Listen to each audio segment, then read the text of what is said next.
Back in the summer of 2009, my family and a friend of mine took a 2-week vacation in Florida. Though, when I say vacation, it was more like a business convention for my father, and a vacation for my mother, myself, and my friend. Most days were spent traveling to nearby theme parks, swimming in the hotel pool, or attending convention events. At the start of the second week, the three of us decided to take a trip to Disney's Hollywood Studios. Most of what happened during that vacation is lost on me, but I do remember Rock and Roller Coaster. My friend, a huge Aerosmith fan, absolutely insisted on going on this ride. I, however, wasn't much a fan of the ride, so I chose to sit it out while she and my mother went on the ride. At some point, I remember my mother's bag slipping off the bench, and when I went to retrieve it from beneath the bench, I discovered a camera bag. Setting both bags back onto the bench, I opened the camera bag to find, well, a digital camera. I looked through the bag for any form of identification, but there was nothing to be found. I merely assumed someone had probably tucked their bags beneath the bench and overlooked the camera bag when gathering their belongings. By the time I had put the camera away, my mom and friend were walking out of the exit of the ride, and I stood to meet them halfway. I had reasoned that, on our way out of the theme park, I'd drop off the camera bag at the entrance so it could find its way to the lost and found. As one might expect, I forgot all about it until we got back to the hotel. At the hotel, I finally took the time to turn on the camera and see if there was any way of identifying who the camera belonged to. The memory card had been maxed out at 500 photos, and the photos revealed a family of 5. A mother, father, 2 daughters, and an infant. They seemed like a young and happy family. What did strike me, though, as strange, was the fact that the first few images weren't of them at the theme park, but rather them at a barbecue in someone's backyard. After the first 20 images, I didn't feel it was necessary to keep going. My friend, who'd been equally interested in the newly discovered item, suggested that I make a Facebook post about it, and I'd seen those types of posts before, where someone finds a lost item and they manage to circulate the post until the missing item is reunited with its rightful owners. And it did seem a bit stupid. But I figured I'd give it a try. With her help, I was able to pull a few of the images on the camera and start a post. A few weeks had passed, and it seemed it was generating a lot of shares and likes, and surprisingly, it had long passed 100,000 shares. But when I really thought about it, it didn't seem like a whole lot, and I was beginning to doubt that anyone was going to claim the camera. By the time 2011 rolled in, the camera hadn't crossed my mind in months. I'd long ago stored it away in my closet, and if I hadn't been in the process of moving out for college at the time, I probably would have forgotten it for another few years. When I stumbled across it again, I was in the process of determining what I needed to take, get rid of, or sell. With 2 years already having gone by, I didn't feel guilty about selling it or even keeping the camera.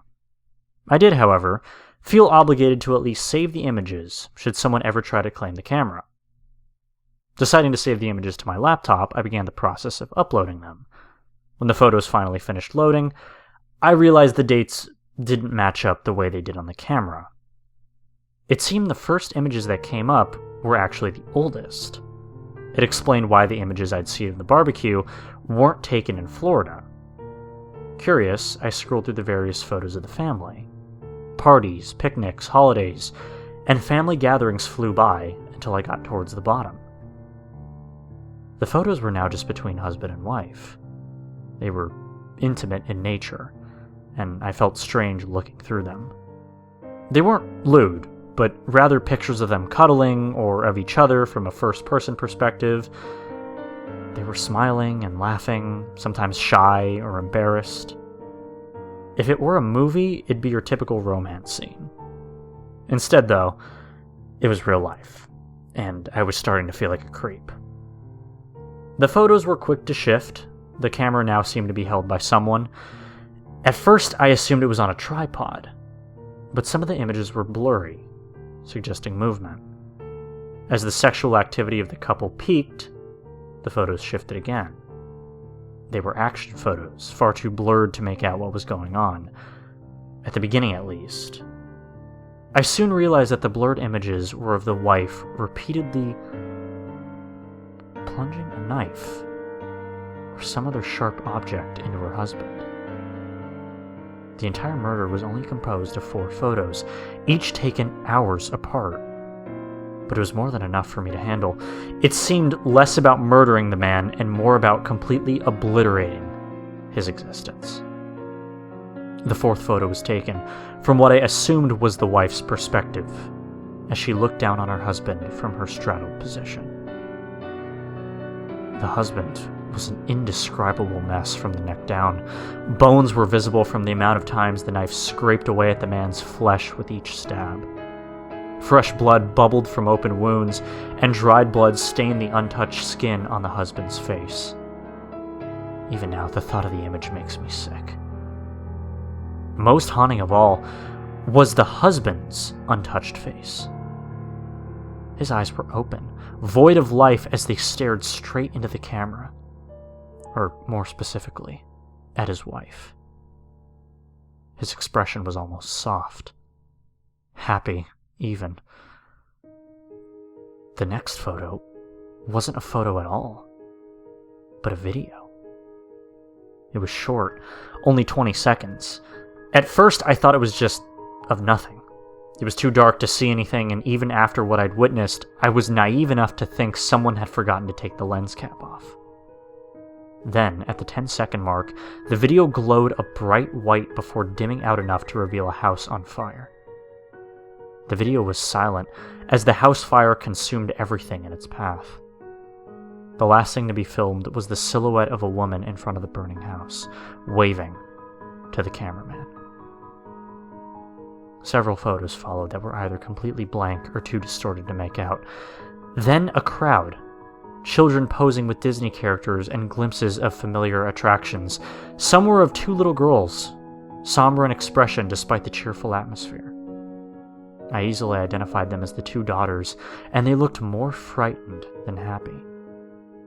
Sometimes the wife would join in with the pictures, but she'd be all smiles.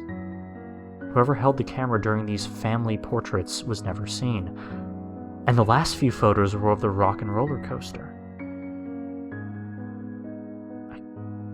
I could see myself, sitting on the bench in one of the photos. What followed was a series of step-by-step photographs of the cameraman walking towards me from behind. The last photo was of the cameraman directly behind me. The hairs on the back of my neck stood on end. None of it made sense to me. It seemed intentional, as if the woman wanted to share her horrifying secrets. The timestamp between the photos of the gruesome murder and the family outing at the theme park were only days apart. The fact that the wife had seemingly celebrated the death of her husband made the event all the more terrifying. For a long time after that, I've tried to figure out what had been so special about me. It's taken some time, but I realize now it had nothing to do with me. I wasn't special, just convenient. Someone who'd be forced to carry her secret to the grave. An elaborate hoax or not, it was twisted. I've tried looking for a crime that fits the family, but I've never found anything. I've long removed the Facebook posts, and I've never been contacted by family, friend, or owner of the camera. And honestly, it's probably for the better.